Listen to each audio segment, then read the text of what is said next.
Boa tarde. Bom, antes da gente começar essa conversa com nossa convidada especialíssima, eu quero dizer algumas palavras. A galera que trabalha comigo, que me conhece, que está aqui, sabe que dificilmente Luana fala só o que está no script. Então, só para começar dizendo que algo que eu aprendi em religião de matriz africana, principalmente, eu sou umbandista, filha de Yansan, que a gente, antes de tudo, a gente reverencia quem veio primeiro. Então, eu preciso dizer que eu sou neta de Ernestina de Freitas Moraes, sou neta também de Chica Xavier, uma das maiores atrizes desse país, que fez a passagem em 2020. Sou filha de Cristina Maria Queiroz de Jesus Moraes, a primeira doutora negra em vigilância sanitária do Brasil. E eu sempre falo desse status da minha mãe com muito orgulho. E, inclusive, ainda agora me perguntaram, você prefere a água ou você quer o suco? Eu disse, eu prefiro água, mas minha mãe, que é a primeira doutora negra em vigilância sanitária do Brasil, gostaria do suco, se ela estivesse aqui. Então, eu arrumo um motivo para falar sobre isso. E eu quero ressaltar que aqui, nessa plateia tão incrível, tem pessoas que eu admiro demais. Quando eu olhei, eu estava sentada ali do lado da mesa de Rosane Borges, não tive coragem de cumprimentá-la. E quem nunca parou para escutar o que Rosane Borges tem a dizer, está errado. Assim que eu... Uma das maiores pensadoras da nossa atualidade, senhoras e senhores. E aí, logo na entrada, eu encontrei com Raquel Virgínia, que não é gente, é acontecimento. Encontrei com Samantha Almeida, que tem feito uma transformação na empresa a qual eu trabalho. Hoje teremos homenageada aqui minha empresária, Fátima Pissarra. Eu puxo o saco mesmo, gente. Junto com ela, minha também empresária, Preta Gil, que viu e acompanha o meu desabrochar. Malu Barbosa, também minha empresária, que foi a pessoa com quem eu conversei e disse assim, vocês me aceitam na Mind? Ela disse, você já é Mind antes de você saber que você era. E cá estou.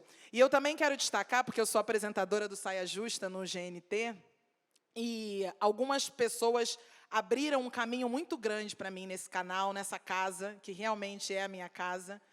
Dani Mig, que foi a pessoa que a gente sentou no avião uma vez, ela me convidou para participar, a gente estava conversando sobre isso, para participar de uma reunião para falar do programa Super Bonita, que ia ter uma reformulação no programa, e eu, sem saber que Dani era a dona da coisa toda, eu comecei a abrir minha boca, que eu tenho a língua grande, comecei a dizer tudo que eu achava que estava errado.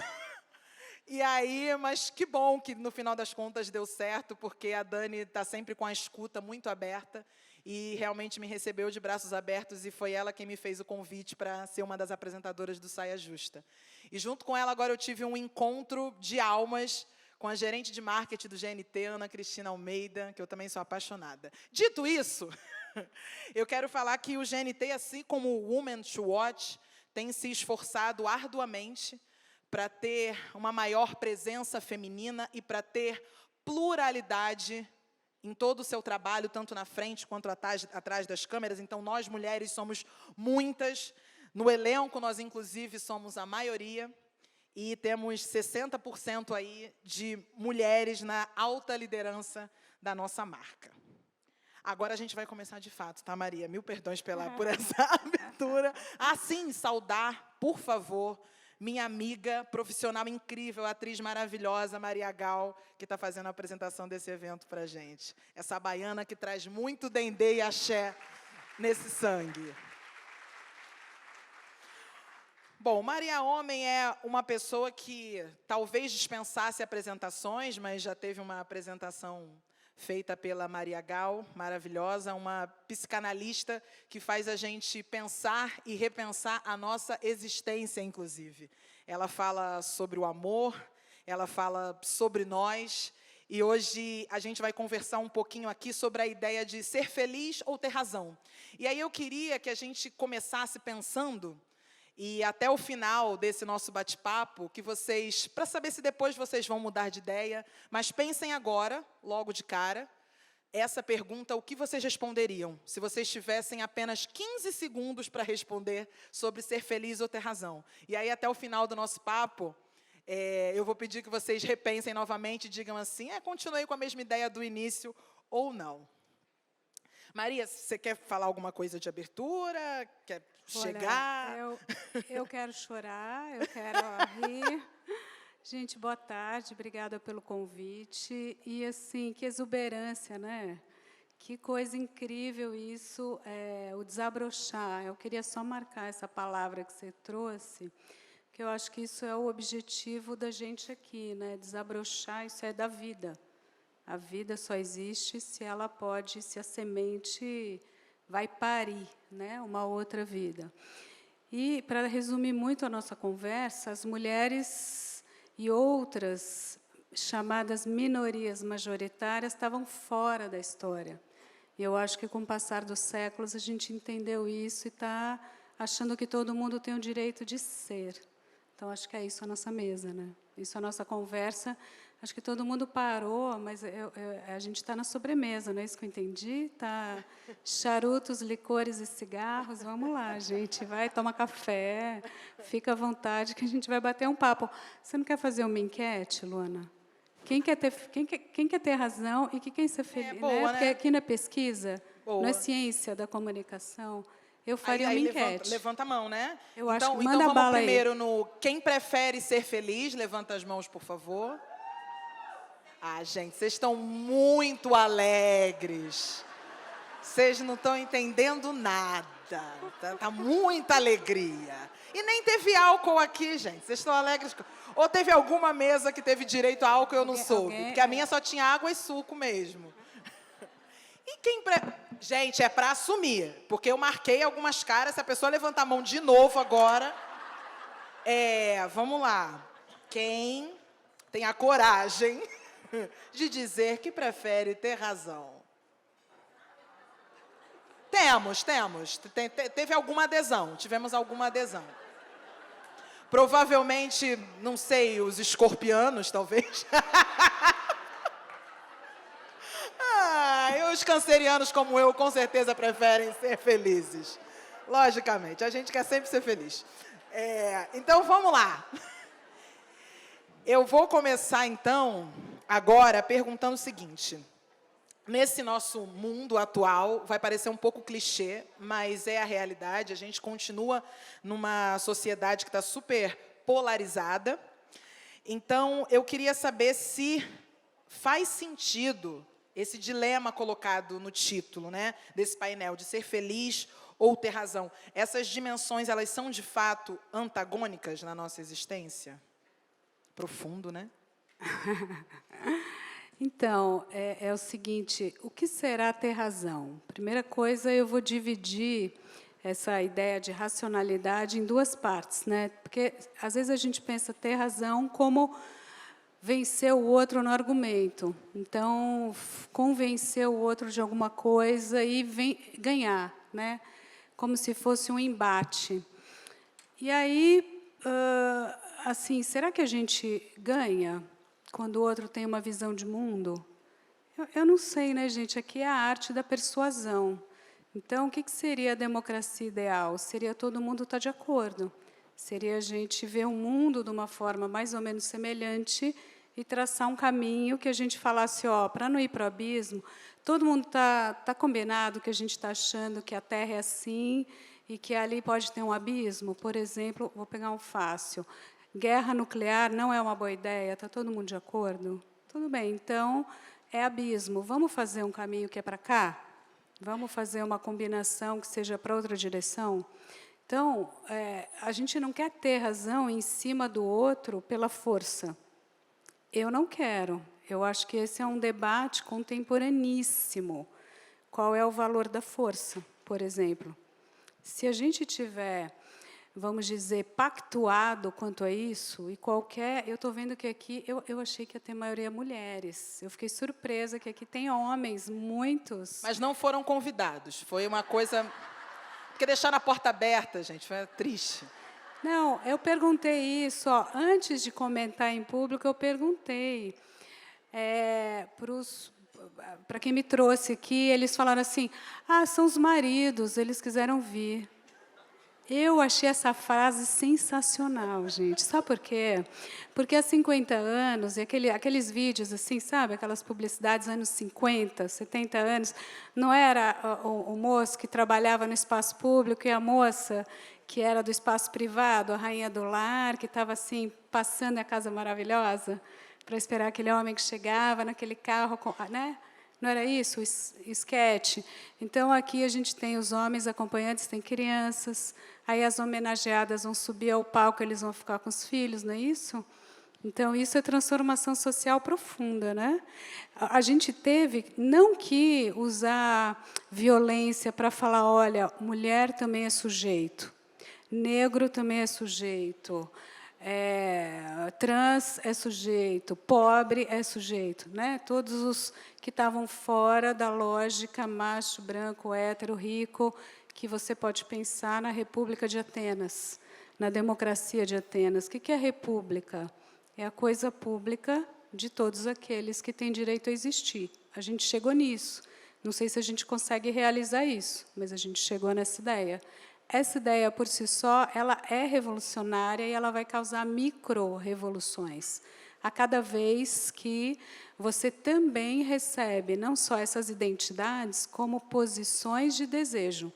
Ou seja, cada um tem o direito de desejar ser o que quiser. E desejar fazer o que quiser com o seu corpo, não é? Aí vai para, enfim, hétero, homo, bi, tri... mais ou menos, a gente pode compreender que o conceito de família é um conceito muito mais ampliado do que a gente imaginava 100, 200 anos, não é isso?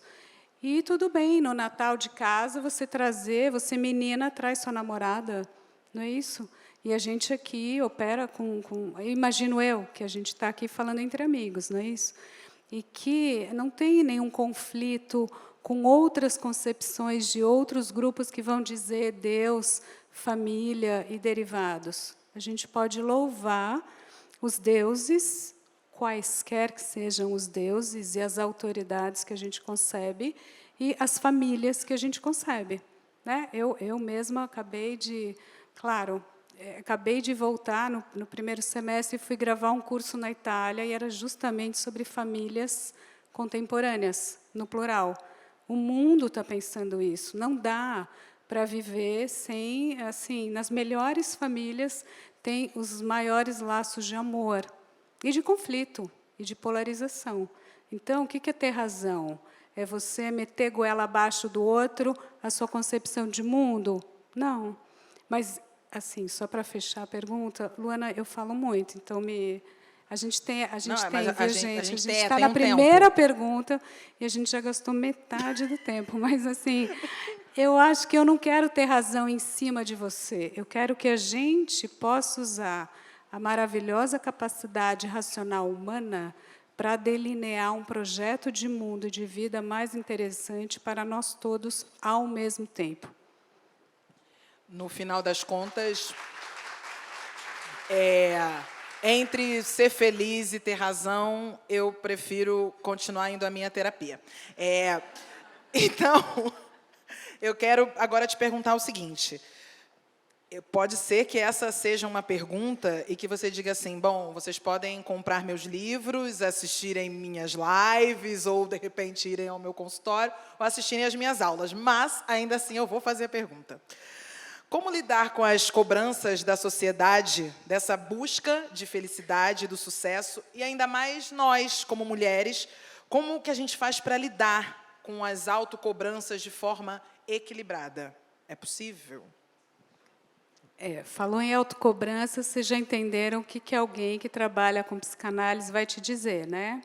Que tem, lembra aquela história? Id, eu, supereu. Lembra disso? Assim, em latim, id, ego, superego.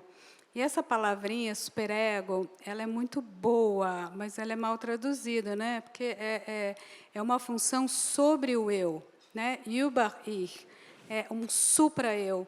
Todo mundo introjeta, assim, entra na nossa cabeça os ideais de eu da cultura e você coloca na sua cabeça para você achar o que é bonito, o que é o belo. o que é o bom, o que é o perfeito, o que é o dever ser.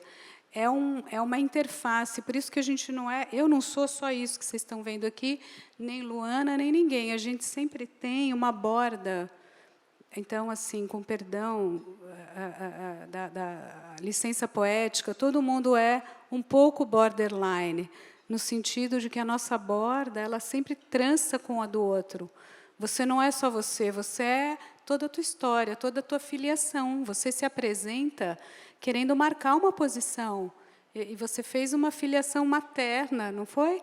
Maravilhosa. E eu poderia também fazer, me apresentar. E isso é Brasil, isso é lindo. Então, eu sou marcada pelo meu pai, pelo meu avô e meu bisavô, e minha avó e minha bisavó, e meus irmãos e meu filho. Inclusive aquilo que está depois de mim. E que faz sentido para mim acreditar que a perfeição, que os ideais seriam esses ou aqueles. Então, está claro que o eu... fazendo um parênteses aqui, por que a publicidade funciona e sempre funcionará? Porque o eu é insuficiente. Porque você vai chegar para qualquer sujeito humano, com seu inconsciente, e falar, ei, te falta alguma coisa. Não está bom isso aqui, não. Ó, compra aqui que eu vou te dar. Não tá muito bom, mas eu sei o caminho. Olha aqui, ó. Deixa eu te mostrar de um jeito bonito. Você vai cair. Você pode ser profissional disso. Você pode trabalhar com a melhor narrativa para isso. Você pode fazer pós-graduação em crítica disso. Mas você vai cair, porque o seu eu não é fechado. E porque você tem um super-eu introjetado em você, que tem a única função de ajuizar o eu. Ele julga o eu, ele está sobre o eu, falando como você está. Isto posto, por que a gente precisa fazer o eu aqui e o super-eu lá a 500 metros de distância? Esse que é o problema. É a disparidade dos ideais, ainda mais na cultura imagética, internética que é a nossa, onde o seu ideal é nada mais, nada menos que Giseles e Cristianos. Então, meu próprio... Vou citar de novo meu próprio filho, falando em filiação e futuro, ele diz assim, não, agora, ele não é nem adolescente ainda, mas também não é criança. Aí ele fala, não, eu quero ser rico. Esse é meu projeto de vida. Errado, não tá. Né? Aí eu falo, é mesmo, filho? Eu quero ter até... Quando eu tiver 15 anos, eu vou pagar a escola, você não precisa se preocupar. Aí eu já falei, eu não quero, você investe em outra coisa, eu não estou precisando. Não, eu vou pagar a escola e eu vou ter 30 milhões. Eu falei, 30 milhões? Porque só o carro do Cristiano Ronaldo, você sabe que é uma Ferrari X, que foi feita sob medida, que custa 28 milhões de dólares. Aí ele dá essa complementadinha. Eu falei, meu Deus, o que estamos fazendo com as nossas crianças? Vocês estão captando que o sarrafo está altíssimo? Agora vamos... E ele é macho, branco, hétero, não sei, mas, enfim, e devidamente privilegiado, tem, né, educação, cultura e tal. E imagina o que a gente não está fazendo com a gente mesmo. Mulheres, que você ainda tem que ser jovem, bela, magra, bonita, não é isso? Porque se você tem 60 anos, 70 anos, está fora do mercado... sexual, tem gente que escreve isso no jornal, não é isso? Você tem que, né? Então, que maravilha que a gente, até a nossa mesa já é um convite à reflexão. Será que isso não é insano? O que a gente está querendo para a gente mesmo? Então, como não ter depressão, estresse, burnout, angústia e delírio? Acho que a gente está, começando, só para encadeando o raciocínio, a diversidade é um conceito, ainda bem, da moda, né? Está todo mundo com departamentos, não é isso? E ESG não tem isso sem essa palavrinha diversidade. Eu mesma faço parte de um núcleo de pesquisa na USP, há muitos anos, o nome é Diversitas. Então, ouve bem, é o conceito, quando eu digo da moda, está entranhado nas nossas mentes. E ótimo. Só que tem um outro passo para a gente dar, que é questionar os ideais que a gente coloca para essa mesma diversidade. Porque não adianta você falar todo mundo é sujeito humano, sujeito de direito, num Estado que seria, a priori, democrático, inclusivo, colocaria todo mundo, e você tem que falar que todo mundo tem que ser super high. Aí não adianta, porque você está criando outra fábrica de neuroses. Não, e a gente precisa saber qual é o ponto de partida de cada pessoa, né? Porque, às vezes, a gente quer chegar a um determinado ideal, então tem ali a linha de chegada, entre muitas aspas, mas cada pessoa está num diferente ponto de início, né? Então, essa corrida ela é bastante complicada e injusta, talvez. Todo mundo está vendo vários vídeos na internet que dizem exatamente disso, e você questiona o conceito simplista, na sua acepção simples de meritocracia, sem dúvida. Mas não é nem isso que é a linha de partida, muito bem observado, e a linha de chegada. É a linha de chegada. Então, o que eu estou tentando transmitir para esse mesmo pobre filho, coitado, que está aqui de álibi? Para quê? Você quer os seus 30 milhões de dólares, né? Assim, você faria o quê? Vamos junto, mas vamos pensar junto. Assim, você vai, né? O que você quereria fazer? O que você quereria construir? Então, por que você quereria ter esse corpo? Por que você quereria ter essa pele, essa roupa, esse carro, esse tudo? Então, assim, eu acho que a gente está ousando questionar isso. Quando a gente usa o conceito de experiência, que é outro conceito também que está entrando mais nas nossas cabeças, a gente fala assim, espera aí, o que eu vou experimentar com isso? O que é viagem? Né? Não é só o carro, o telefone e tal. Claro que aí a cultura do capitalismo vai te vender a experiência, mas a gente também está mais esperto. A gente não está caindo também tão ingenuamente, não é? Acho que a gente vamos esperar a computação quântica. Qual que é a minha aposta? A gente conseguir mensurar, de verdade, o índice de satisfação subjetiva com as experiências. De verdade, sabe? Agora eu já estou quase, assim, parece ficção científica, mas coloca um chip no seu cérebro e você vai não parar de mentir para você mesmo. O que você gosta? Afinal, quem é você? O que você gosta? Fora da tribo, fora da modinha, fora dos efeitos grupais de massa, que vão te vender ideais prontos. O que é real e o que é efeito... Eu não gosto muito desse termo, mas efeito manada, né? O que você gosta de verdade, qual é o seu desejo real, o que está dentro de você, mas sem todas as influências externas, né? Sem você ir no que o outro acha que é o ideal para você. Que a gente, na verdade, fica obedecendo muito mais do que a gente sabe que está obedecendo. Pode confiar em mim. Por quê? Porque eu escuto... O que você escuta no divã? Eu adoro esse trabalho da clínica, porque é o backstage. É como se você estivesse aqui no palco, né? A vida nossa, o trabalho e tal, e tem aquilo lá que ele vai te falar a verdade. Ele só vai te falar a verdade porque dói. Então, é por isso que eu digo, eu sempre simpatizo com a angústia, porque não tem saída, ela revela. Então, você fala, eu não aguento mais, eu tive que fazer uma reunião com o chefe tal, ou não consegui fazer, eu tive que mentir, ou eu tenho tal casamento, tal castelo dourado, mas eu tenho tal amante, tal... Gente, eu nem vou começar aqui a abrir o caldeirão de Pandora, nem vou, mas vocês estão entendendo muito bem o que eu estou falando. Assim, no fundo, quando a coisa aperta, todos os belos cenários não fazem menor sentido, não é? Então, assim, quem somos nós? Quem é você? O que você gosta? O que será viver? Isso é muito difícil. Já faz 3.000 anos que a gente tem a melhor filosofia para perguntar como cada um quer viver, não como as tábuas da lei vão dizer para mim como viver. O que é muito bom ter tábua da lei, hein? É muito bom ter, sobretudo, os interditos. Acho ótimo, tá? Acho que está um bom combinado não matar e derivados, né?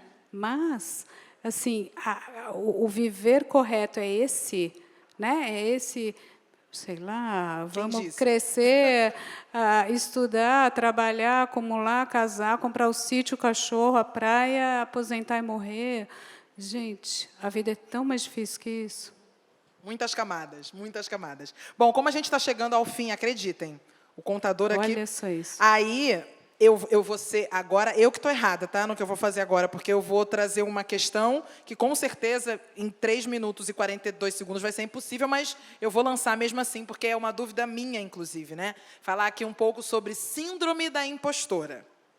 Então, Maria, me diga o seguinte, de que forma nós, mulheres, podemos lidar com essa questão que, para alguns grupos, como eu, né, mulher negra, que muitas vezes ainda é pior, mais complicado ainda. Como é que a gente lida ali, diretamente, no dia a dia, com essa síndrome da impostora que persegue a gente absurdamente? Aí foi muito bom. A gente tinha, né, um roteirinho, a gente já foi, para o fim, né? Não é isso, Luana, que a gente está fazendo? Foi. Para conseguir ser obediente aqui com Deus Cronos, que é cruel, ampulheta. Mas, assim, vai casar, porque, lembra, o eu, o ideal de eu e essa distância. Quando você... O que é a síndrome da impostora ou do impostor? É quando você está num lugar e você não se acha digno desse lugar. E, sobretudo, inconscientemente, você se sabota quando você chega ou se aproxima daquilo. Aí você fala, não vou estar aí. Sabe a autossabotagem, famosíssima autossabotagem? E uma autocrítica, normalmente tem a ver com uma profunda desautorização de si. Ela tem 2 caminhos, já vou... Olha, 2:14. Mas eu já vou ser rápida, e depois, é verdade, né? Ler os livros, ver os artigos, os vídeos. É isso. Os cursos. Meio e mensagem, né, gente? Não, eu estou brincando, mas é que vai ter que ser rápido mesmo. Mas, assim, inconscientemente, 2 coisas te seguram. Primeiro, é que você não se autoriza a ultrapassar o pai. É estranho falar isso, né? Mas, assim, o que é o pai? É a função paterna, que é quem te transmite o ideal. E função paterna, leia-se o pai, a mãe, o professor, o tio, a tia, a avó. É a figura que carrega para você o ideal de eu. Então, lembra que eu falei no começo? O eu está aqui para você se formar. Você tem o panteão. O panteão das figuras relevantes para você e que elas foram valoradas não só por você, pelo seu olhar, precisou um outro valorar para você falar, ok, é fálico isso, dou um valor fálico. Estou usando meus conceitos, mas tá na mente, né? Esse ideal, ele só tem força para você se você fala, nossa, eu quero chegar lá um dia. Aí o Lacan tem uma frase maravilhosa que é a seguinte, você só vai poder existir à condição de se servir desse ideal de eu e de, eventualmente, ultrapassá-lo, mas se servindo dele. Então, a gente tem conflito, porque, muitas vezes, a gente não tem coragem de ser adulto, porque ser adulto significaria que você sabe mais que seu pai ou que sua mãe, ou que você ganha mais que eles. E o que isso te traz de pânico? Você perde uma base, você perde um apoio, é como se você não quisesse sair da posição infantil. Deu para perceber ou ficou muito complexo? Está claro isso, né? É o conflito, gente. Cada vez que você vê que seus pais são humanos e falíveis, essa é a matriz da síndrome do pânico. Isso é matriz de uma crise de ansiedade, por exemplo. É você não suportar um mundo onde você está... Sabe, quando morrem os avós e depois os pais ficam doentes, ou você fica órfão? É mais ou menos isso. É você ficar com muita angústia, porque você não tem mais o apoio de cima. Você é o próximo. Então, você perdeu o apoio, quem sustentava o ideal de eu. 2, você mesmo se vê fragilizado. Você mesmo sabe que você não é igual àquele ideal de eu. Aí você fala, eu sou uma impostura. Mas qual é o problema? Você não tem que ser o ideal de eu. Por isso que eu falei, a próxima revolução, depois da diversidade, vai ser a revolução do super-eu. Porque o super-eu da nossa cultura está delirante, está louco. Vocês me perdoem, em bom português, a gente está... Assim, é só você ficar vendo as redes sociais, dá uma olhada naquilo, é um teatro assim, infactível. Então, a gente vai precisar ousar quebrar isso sem sofrer. Porque por que a gente não quer quebrar? Porque você quer acreditar que aquilo existe. Como diria Nietzsche, Ixi, parou, eu acho que eu já invadi a praia mas total. Tá tudo bem. Mas, última frase, como diria Nietzsche, Deus morreu, Deus está morto. Em qual acepção? É essa, escuta, não tem grande... O Pai não é super-herói. Não tem deuses infalíveis, não tem o ser humano perfeito, não tem o chefe que sabe tudo, não tem a única via certa do viver. Vamos assim mesmo? Vamos na falibilidade? Vamos achar palavras até mais simples para esse conceito? Vamos no mais ou menos, gente? Tá, então eu vou terminar de um jeito bem...